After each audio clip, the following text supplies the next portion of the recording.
Hello, my name is Melody LeBaron, and I've been invited to speak today about what is often considered unmentionable, unspeakable in our Western world.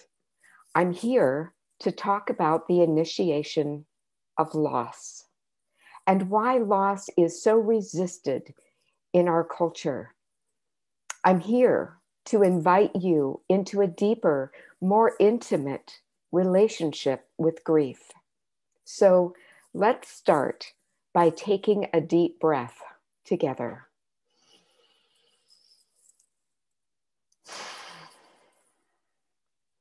I've lit a candle to represent my intention that our conversation today will bring some illumination to what is often considered very painful. In his book, Legacy of the Heart, Wayne Mueller writes, "There inevitably comes a moment in each of our lives after which everything changes, after which we walk on the earth a little bit differently, and we feel our place here with a heightened kind of awareness. Usually this moment is some kind of suffering. It might be a divorce or the loss of a job, or being diagnosed with a terminal illness, or losing someone we love, a parent, or God forbid, a child. And after that moment, the way we are on the earth is changed forever. We cannot live our lives by accident any longer, because something in that loss, that grief, that heartache galvanizes our attention. We listen more closely to everything. We watch more carefully for what's true. We try to sense with every cell of our body the inner balance of things. My own invitation to grief work came through the losses of my most intimate relationships. I have midwifed the deaths of now 12 of my closest loved ones. My mother died in my arms in 1990 when I was 35. My younger sister died 5 years later. But it was when my 17-year-old son, Logan, was injured in a car accident in 1997 and died in our arms 3 days later that the sword of truth cleaved my heart open and severed the illusion from the truth of my life. I soon realized that to survive and thrive after this loss, I would require support. In the first months after Logan's death, I vacillated between a numb stuckness and an anguish so intense I wanted to die. Back then, I was frightened that there was no way out of this black hole of my grief. You've all heard the quote that when the student is ready, the teachers appear. Well, life had made me ready, and my teachers appeared with their support as I integrated this terrible loss. All that was false in me fell away and made room for authentic personal power to take its place. And all that was false in my life fell away and made room for the authentic, vulnerable, real relationships I now enjoy. Which is why I've entitled my remarks, Transforming Grief. Because grief, when allowed to do its work in us, transforms us. But our culture isn't set up to allow us to welcome grief.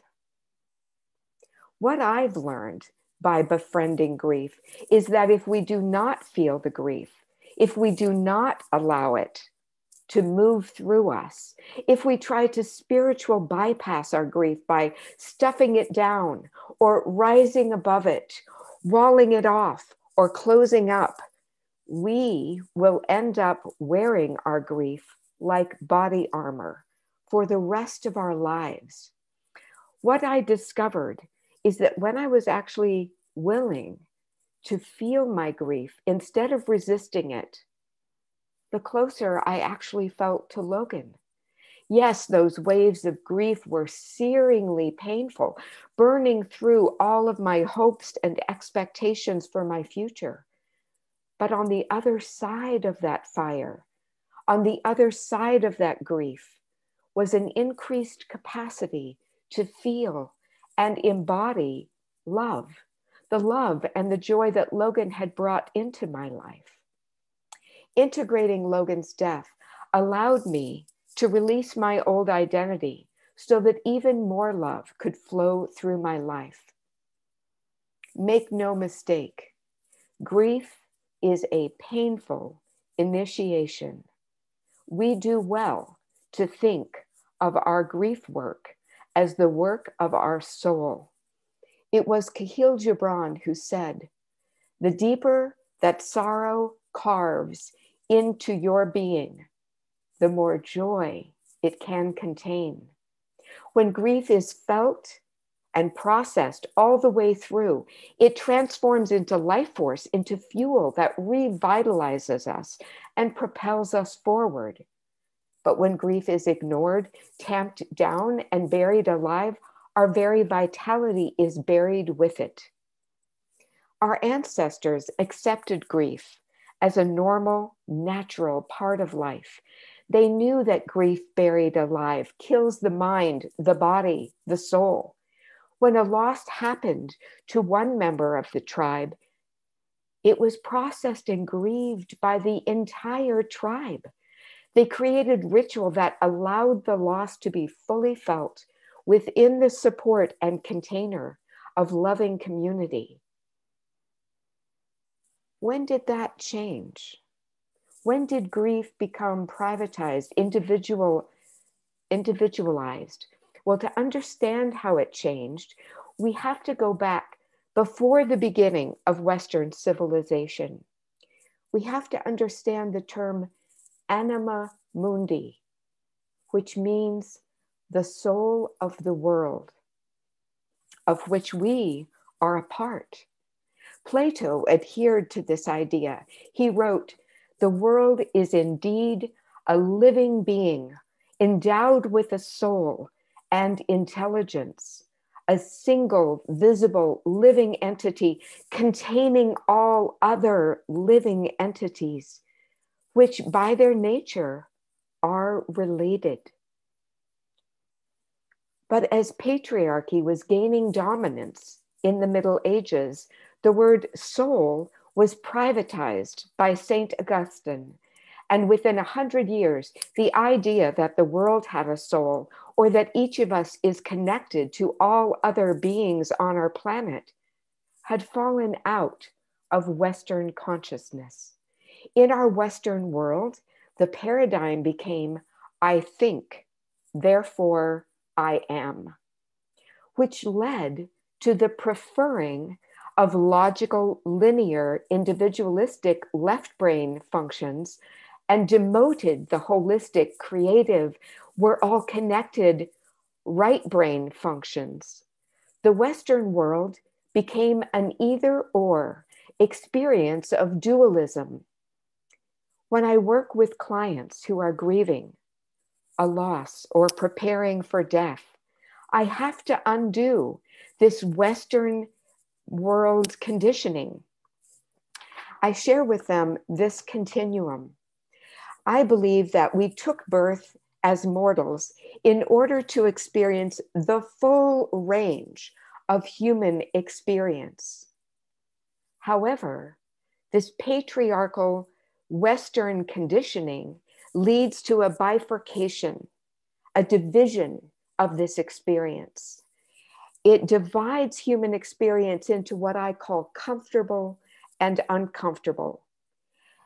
However, our conditioning in the foundation of our patriarchal system was to call everything above the midline good, everything comfortable good, and everything uncomfortable, whenever we experienced a loss, was called evil.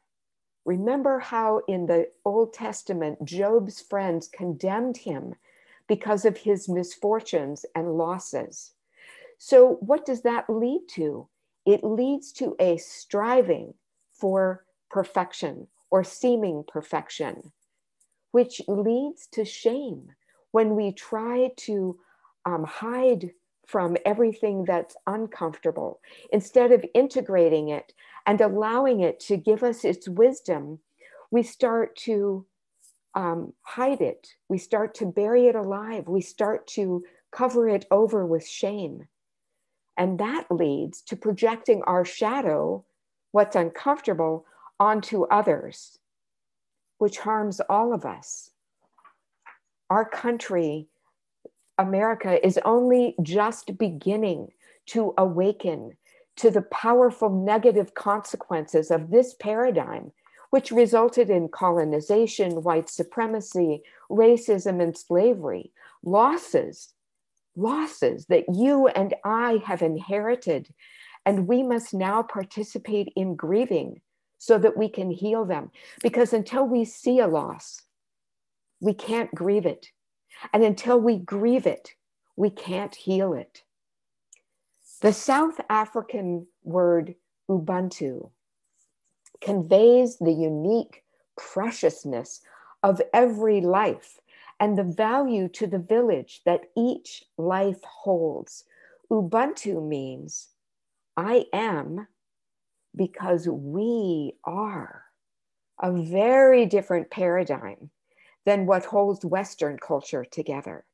Ubuntu reminds villagers that each person's gifts and skills increase the likelihood of everyone's survival. Sharing and cooperation are the foundation of life, rather than scarcity and competition. And not just the sharing of joy, the sharing of abundance. They knew that grief must also be shared so that the tribe could survive. Grief must also be shared so that we can survive.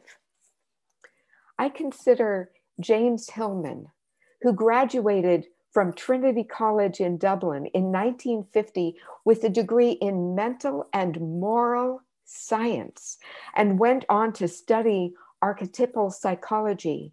I consider him a thought leader whose work expands Western paradigm, Western consciousness. After he had studied the ancient alchemists, he wrote this about loss and grief and suffering. The alchemists, he said, had an excellent image for the transformation of suffering and symptom into the value of the soul. I'm going to read that again. The alchemist had an excellent image for the transformation of suffering and symptom into the value of the soul. A goal, he wrote, of the alchemical process was the pearl of great price. The pearl starts off as a bit of grit, a neurotic symptom, or a loss, a complaint, a bothersome irritant inside one's secret inner self, which no defensive shell can protect oneself from. This is coded over, worked at, day in, day out, until the grit is a pearl. Yet it still must be fished up out of the depths, out of the deep, and pried loose. And then, when this grit is redeemed, it must be worn. It must be worn on warm skin in order to keep its luster. The redeemed loss, which once caused so much suffering, is now exposed to the public view as a virtue.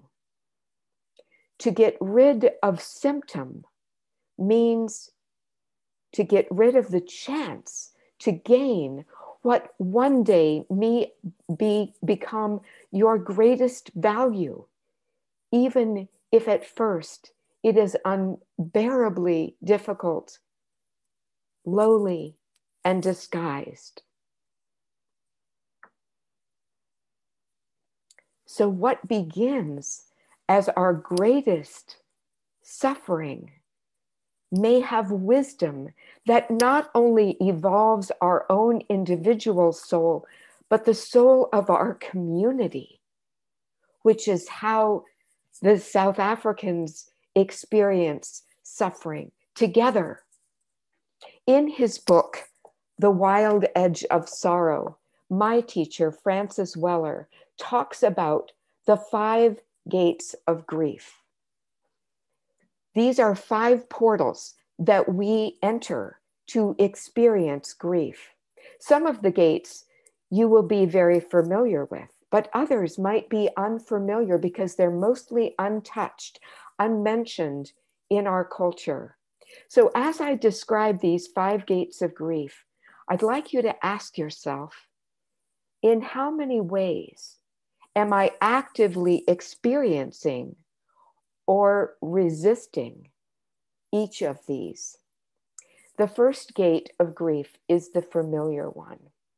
The first gate of grief is everything we love, we will lose. This mortal life is a life of impermanence. Birth and death are the bookends, and every loss along the way, the loss of job, the loss of home, relationship, identity, loved ones, prepares us for the final loss, the loss of letting go of this mortal body. The second gate of grief is our shadow, and this refers to everything that we have kept hidden, covered over with shame, everything we don't want to love or acknowledge, the parts of us that have been banished from our consciousness. We often hate these parts of ourselves so much, it becomes so uncomfortable that we can't feel them. We can only project them out onto others, the enemy, people we so dislike.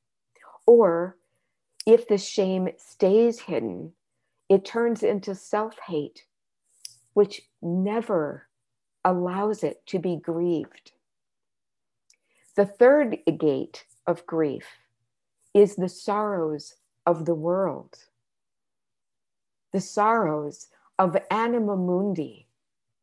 Whether we know it or not, we are an organism living on and in the body and the soul of Mother Earth.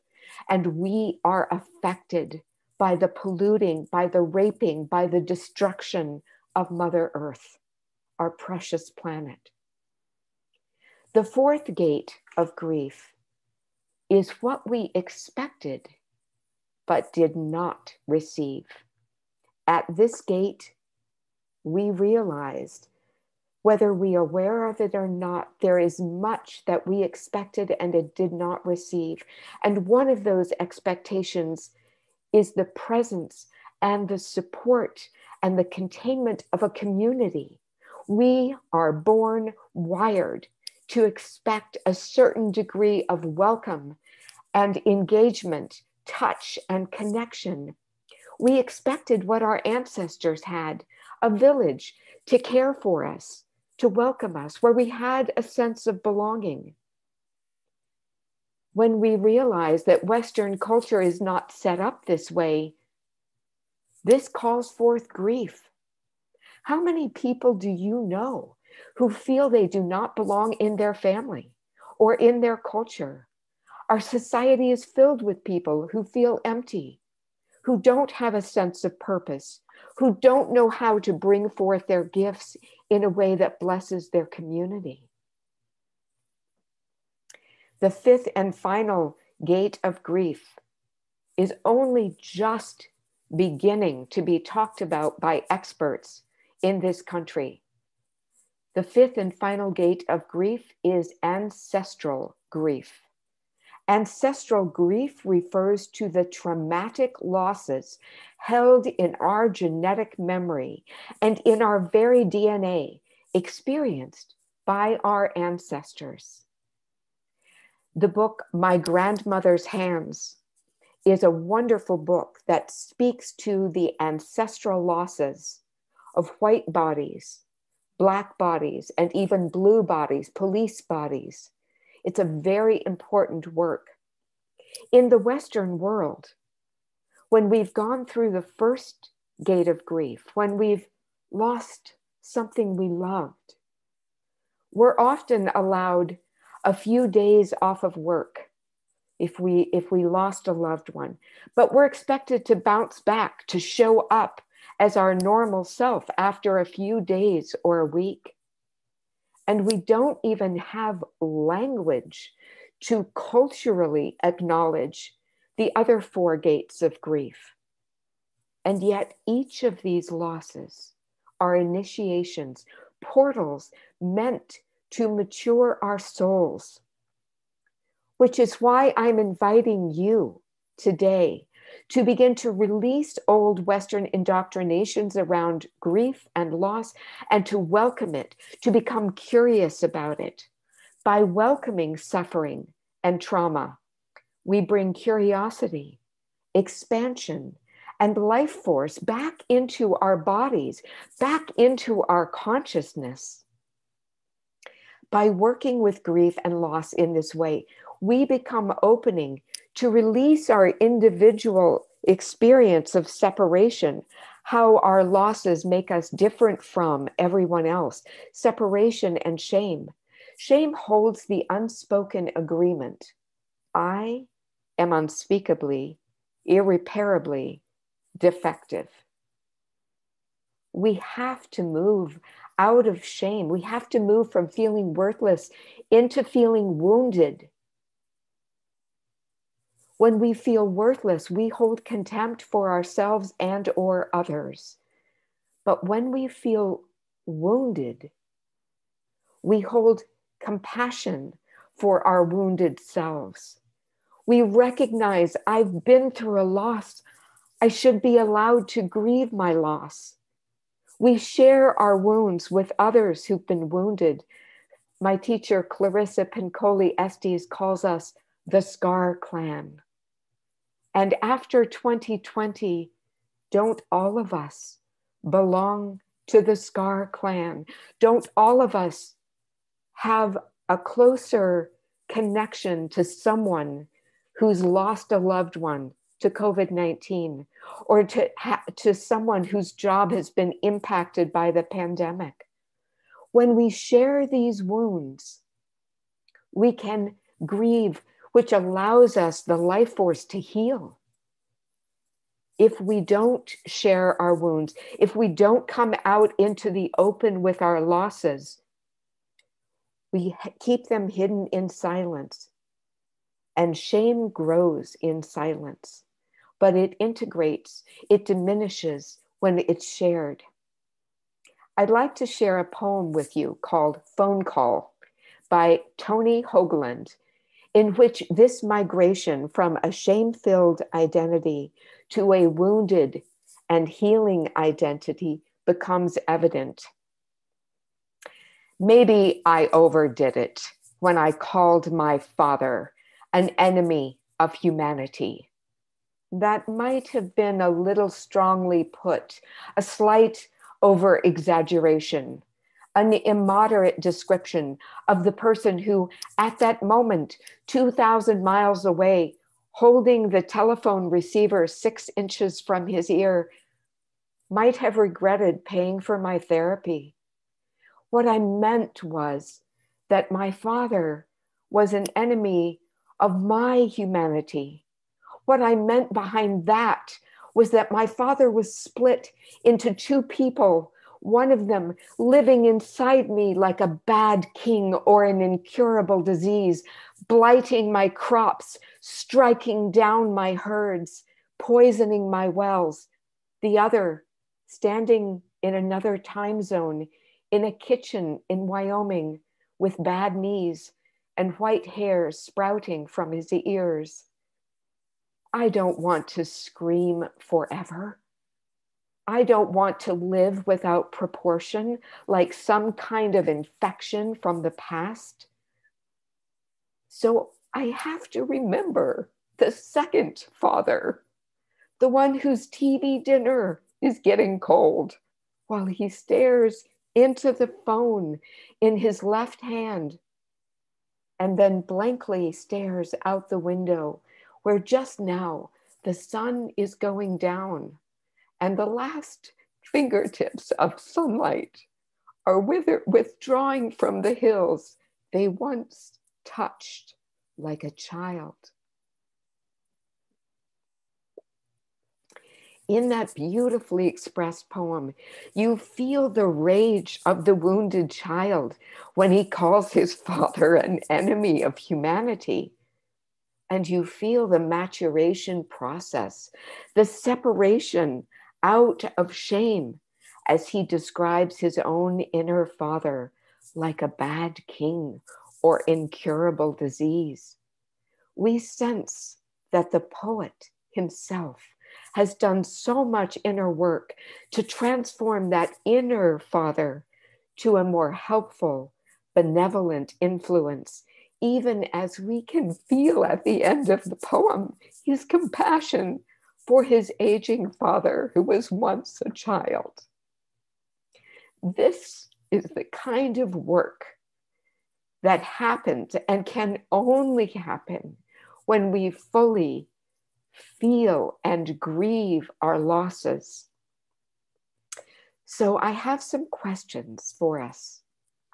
And as I ask these questions about what we're grieving, I'd like you to choose a loss that feels either personal for you or something that's going on in the collective that you feel grief about.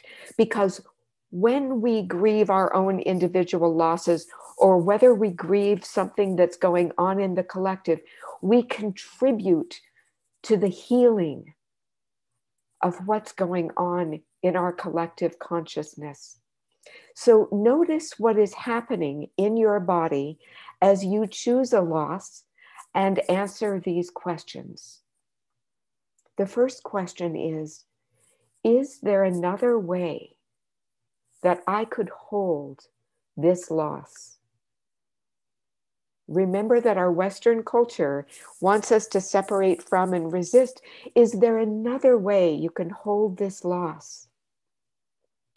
What would it feel like to release my resistance to this loss, to relax, to surrender in the face of this grief, to open to it, to feel it all the way through? One of the most wonderful books I've ever read on loss, written by Stephen Cope. It's a yoga book, actually. And he talks about grief and loss and how it impacts us right here in the body. We constrict our breathing. We don't fully breathe. It closes down the heart. We begin to hunch over.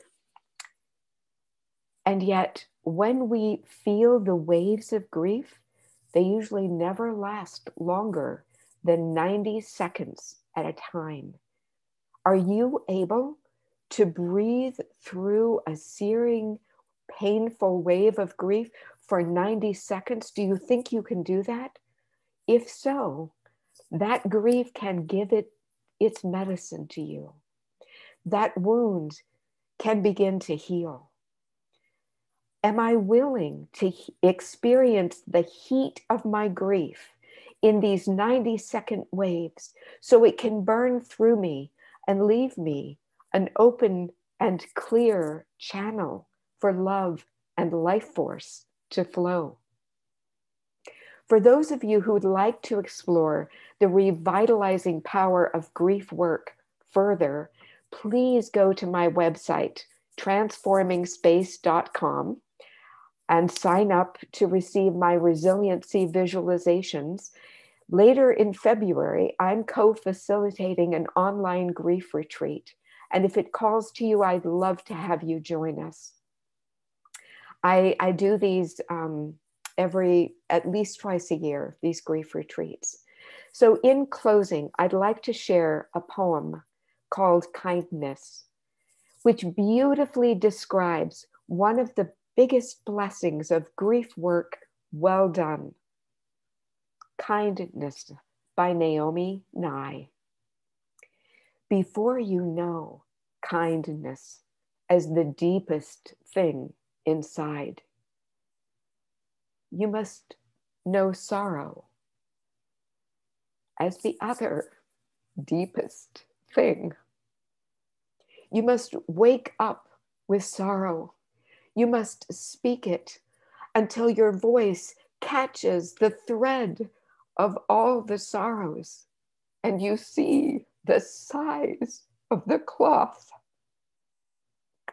It's my hope that all of us will know kindness for ourselves and others, even those with whom we disagree, as the deepest thing inside. Thank you. Thank you so much for being willing to walk with grief alongside me.